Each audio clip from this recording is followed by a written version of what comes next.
Next topic, next chapter हमारा equilibrium. Equilibrium किसे कहते हैं, ये हमारा चैप्टर नंबर 5 है। इक्विलिब्रियम, इक्विलिब्रियम किसे कहते हैं? इक्विलिब्रियम एक ऐसी सिचुएशन को जिस सिचुएशन में प्राइस जो है वो रीच कर रहा हो, एक लेवल पर आ रहा हो जिस लेवल पर सप्लाई और डिमांड दोनों इक्वल्स हो। ऐसी पॉइंट, ऐसी सिचुएशन, ऐसा प्लेस, ऐसा लेवल जिस लेवल पे प्राइस मीट कर रहा हो डिमांड और सप्लाई को, या प्राइस रीच कर रहा हो डिमांड और सप्लाई को, या प्राइस डिमांड और सप्लाई की बराबर हो, उस लेवल को, उस प्राइस को, उस जगह को, उस सिचुएशन को, उस कंडीशन को कहा जाता है equilibrium. Equilibrium means equal. Equal means where demand and supply are equal, या where demand or supply meets any point means any price or any point where supply and demand meets, that is called as equilibrium। कि अगर से 3 रुपया supply होगा की price होगी, 3 रुपया demand की प्राइस होगी, तो उसको कहा जाता है इक्विलिब्रियम। फॉर एग्जाम्पल, प्राइस कम होती आ रही है या प्राइस बढ़ती जा रही है डिमांड की या सप्लाई की, तो दोनों की प्राइस जब बराबर हो, दोनों की सिचुएशन में बराबर हो, सप्लाई की भी 3 रुपया हो, प्राइस की भी डिमांड की 3 रुपया हो, इस प्राइस को, इस जगह को सिचुएशन का इक्विलिब्रियम। तो इस इक्विलिब्रियम को जो मैंने एग्जांपल दिया है, इसको नेक्स्ट स्लाइड में मैं डिफाइन करूंगा in with example of ice cream. Next slide में एग्जांपल देकर डिफाइन करूंगा इक्विलिब्रियम क्या है। फिलहाल हमने इसके इंट्रोडक्शन पर आए। इक्विलिब्रियम के अंदर दो चीजें हम पढ़ेंगे, एक पढ़ेंगे इक्विलिब्रियम प्राइस, एक पढ़ेंगे हम इक्विलिब्रियम क्वांटिटी। अब इक्विलिब्रियम प्राइस किसे कहते हैं कि ऐसी प्राइस जिस जगह पे डिमांड और सप्लाई बराबर हो, बैलेंस हो रहे हो, उस प्राइस को कहता है इक्विलिब्रियम प्राइस। मींस ग्राफ के अंदर एक ऐसी प्राइस जहाँ पे सप्लाई और डिमांड इंटरेक्ट कर रहे हो, मीट कर रहे हो, बराबर हो। जैसे मैंने बताया था कि अगर 3 रुपए आ रहा है डिमांड की प्राइस और 3 रुपए आ रहा है सप्लाई की प्राइस, उस 3 रुपए प्राइस को कहता है एक प्राइस, दोनों की एक बराबर हो गई प्राइस, तो उसको कहता है इक्विलिब्रियम प्राइस। अब आते हैं नेक्स्ट इक्विलिब्रियम क्वांटिटी। ऐसी क्वांटिटी जहां पे डिमांड और सप्लाई की प्राइस बराबर हो। इक्विलिब्रियम प्राइस पे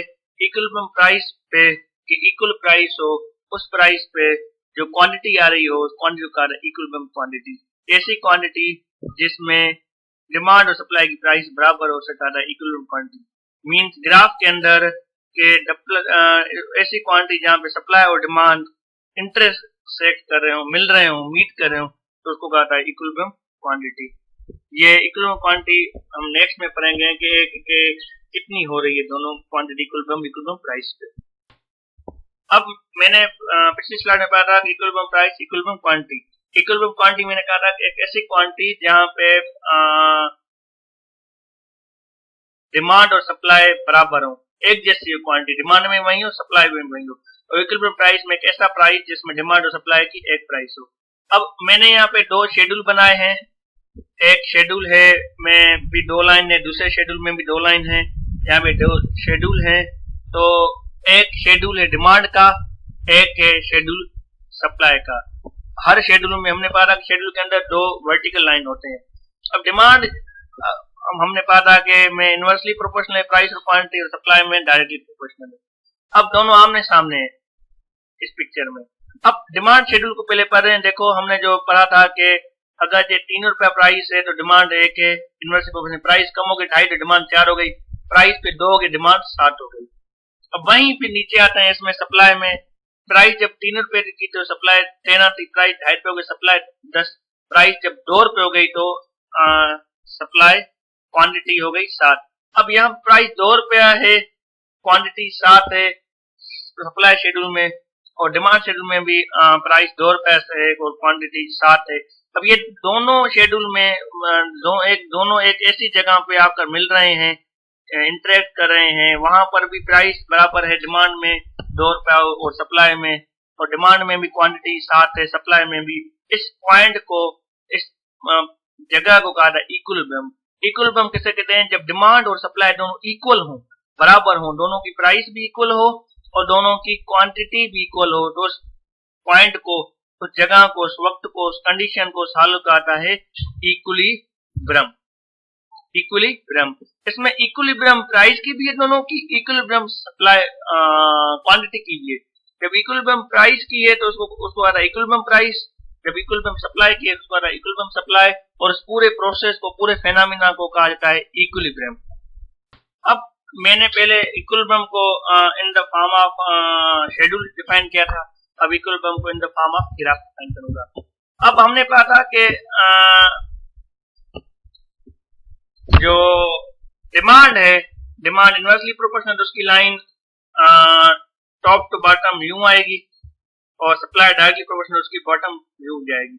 अब दोनों के लाइनों के बीच में जो मिडिल पॉइंट है, वहां पे बीच में दोनों जो ब्लू लाइन है बीच में दोनों इंटरेक्ट कर रहे हैं। जब इंटरेक्शन की जगह पे मैंने एरो रखा है, तो एरो के चार तरफ देखो, एक तरफ है सप्लाई की लाइन, एक तरफ है डिमांड की लाइन। अब ये जो एरो है, जो जगह इस प्लेस को आ रहा है इक्विलिब्रियम।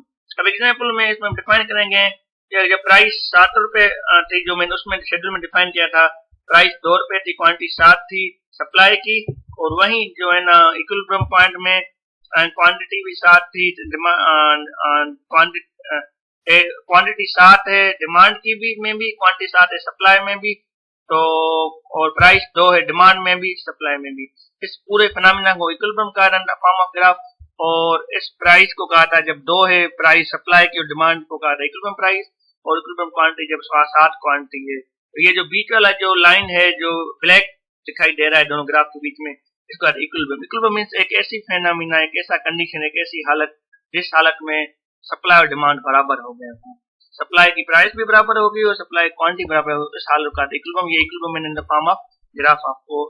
अब इस ग्राफ के अंदर एक्सेस सप्लाई के अंदर हम क्या करेंगे कि पहले प्राइस 2 रुपए हो गए, फिर प्राइस भर के 2.5 रुपए हो गई। जब सप्लाई फिर जब प्राइस 2.5 रुपए हो गई, तो फिर क्वांटिटी भी क्या हो गई, 7 से 10 हो गई। अब जब क्वांटिटी 10 हो गई तो प्राइस 7 रुपए हो गई, तो क्वांटिटी क्या हो गई, 2.5 रुपए हो गई। तो हम कोशिश करके इसको लाने की कोशिश करेंगे। डिमांड फिर 4 हो जाएगी, क्योंकि महंगी हो जाएगी चीज, सप्लाई हम नहीं कर सकेंगे, फिर ताकि हम इसको वापस इक्विलिब्रियम में लाने की कोशिश करेंगे, ताकि हम क्वांटिटी उसी में ही 2 रुपए में ही हम बेच सकें। सरप्लस किसे कहते हैं, जब इक्विलिब्रियम प्राइस से प्राइस बढ़ जाए, when price is greater then equilibrium price, तो जाहिर बात है क्वांटिटी फिर सप्लाई भी बढ़ जाए, क्वांटिटी डिमांड, इसको कहते हैं सरप्लस। फिर इस प्रोसेस को कंडीशन कहते हैं सरप्लस, एक्सेस सप्लाई और सरप्लस। फिर उसमें क्या करेगा, सप्लाई कोशिश करेगा कि जाहिर बात है प्राइस 2.5 रुपए हो गई है, तो उस वक्त क्वांटिटी भी 10 हो गई है, तो इक्विलिब्रियम में लाने की कोशिश करेगा 2 रुपए, ताकि ज्यादा से ज्यादा सप्लायर प्राइस को डिक्रीज करेगा। 2.5 से 2, फॉर एग्जाम्पल 2 रुपए प्राइस थी, तो 2 से 2.5 रुपए हो गई प्राइस, 2.5 रुपए हो गई, तो इक्विलिब्रियम प्राइस से बढ़ गई, तो फिर वो क्वांटिटी जो सप्लाइड ग्रेटर होगी, क्वांटिटी डिमांड ज्यादा होगी, तो क्वांटिटी भी 10 हो जाएगी। तो क्या करेगा कि फिर वो उस प्राइस को 2.5 से 2 रुपए लाएगा, ताकि ज्यादा ज्यादा चीजें बिके। इसको इन द फॉर्म ऑफ। अब इक्विलिब्रियम में 2 कंडीशन है, एक है शॉर्टेज, एक है सरप्लस।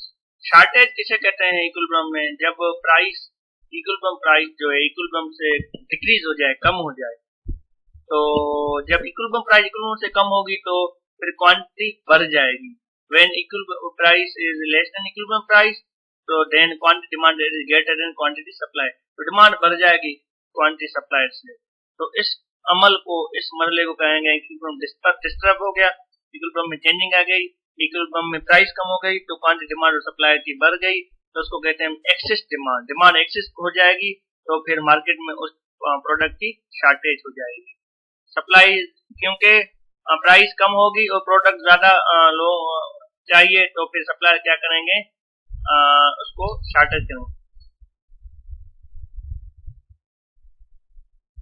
फिर सप्लाई क्या करेंगे, कोशिश करेंगे प्राइस को बढ़ाएंगे, क्योंकि लोग बहुत सारे बायर्स लेने वाले होंगे, ताकि वो इक्विलिब्रियम की तरफ आ जाए। इसको नेक्स्ट स्लाइड में in the form of graph आपको अच्छी तरह। अब इसमें जो बीच वाली जो पॉइंट है, इक्विलिब्रियम पॉइंट 2 रुपया है, उसमें डिमांड की भी प्राइस 2 रुपया और सप्लाई की भी प्राइस 2 रुपया, क्वांटिटी भी दोनों के साथ है। अब अगर ये प्राइस यहाँ से कम हो जाए, 1.5 रुपया हो जाए, तो जब प्राइस कम हो जाएगी तो क्वांटिटी फिर वही 7 से 10 हो जाएगी, क्वांटिटी बढ़ जाएगी। प्राइस यहाँ पे 4 हो गई, जब प्राइस 4 हो गई सप्लाई के वक्त, तो फिर डिमांड बढ़ गई, डिमांड 10 हो गई, तो उसको कहते हैं एक्सेस डिमांड। डिमांड एक्सेस हो गई तो हम क्या करेंगे, शॉर्टेज करेंगे सप्लाई की, फिर क्या हो गई, शॉर्टेज। इसको कहते हैं एक्सेस डिमांड और शॉर्टेज। अब 4 हो गई जब प्राइस, तो क्वांटिटी हो गई 10, तो उसको कहते हैं शॉर्टेज। फिर सप्लायर क्या करेगा, प्राइस को कोशिश करके रीच करेगा इक्विलिब्रियम की लाने की, नहीं तो फिर वो फिर क्या करेगा, डेट रुपए प्राइस में ज्यादा क्वांटिटी नहीं करेगा, तो उसमें हो जाएगी शॉर्टेज। इस अमल को कहते हैं एक्सेस डिमांड और शॉर्टेज। यहाँ पे चैप्टर नंबर 5 का इख्तिताम हुआ। Chapter number 3, chapter number 4, chapter number 5 demand, supply और मार्केटिंग। ये तीनों चैप्टर माइक्रो इकोनॉमिक्स के थे। हमने इकोनॉमिक्स में पहले 2 चैप्टर पढ़े, वो इंट्रोडक्शन के, तीसरा चौथा पांचवा चैप्टर, तीसरा चौथा पांचवा लेक्चर माइक्रो इकोनॉमिक्स का था। अब हम next chapter, chapter number 6 macro economics का पढ़ेंगे। मतलब कि मैक्रो इकोनॉमिक्स का आगाज चैप्टर नंबर 6 से करेंगे, जिसका नाम है मेजरिंग द नेशनल इनकम। तो चैप्टर नंबर 7 भी मैक्रो इकोनॉमिक्स का है, measuring the cost of living. तो इन दोनों चैप्टर को नेक्स्ट स्लाइड में पढ़ेंगे। तो मेरे स्टूडेंट के लिए मैंने कोशिश की है बहुत आसान बनाने की, और जो लोग आम पढ़ रहे हैं उनके लिए भी हेल्प के ऑनलाइन क्लासेस और जो ना वो देखें, सुने, कंप्यूटर से सीखें। मैं यही कोशिश की और हमारी यूनिवर्सिटी की यही कोशिश है कि अपने स्टूडेंट को और जो देखने वाले व्यूअर्स हैं उनके लिए और पूरे पाकिस्तान की जो भी यूनिवर्सिटीज हैं स्टूडेंट के लिए आसान से आसान करके हम बनाएं। कभी मैं इसी मोटो को, इसी विजन को मैं कर रहा हूँ कि बिजनेस के लेक्चर आसान बना सकूं, ताकि बिजनेस स्टूडेंट पाकिस्तान में यूनिवर्सिटीज में कहीं भी वो सुनकर सीख सके। तो अब मुझे अब्दुल मक्सी को इजाजत दें। नेक्स्ट चैप्टर में हम मैक्रो इकोनॉमी के साथ इंशाल्लाह फिर से मिलेंगे। तब तक मुझे इजाजत दो, तब तक अल्लाह हाफ़िज़।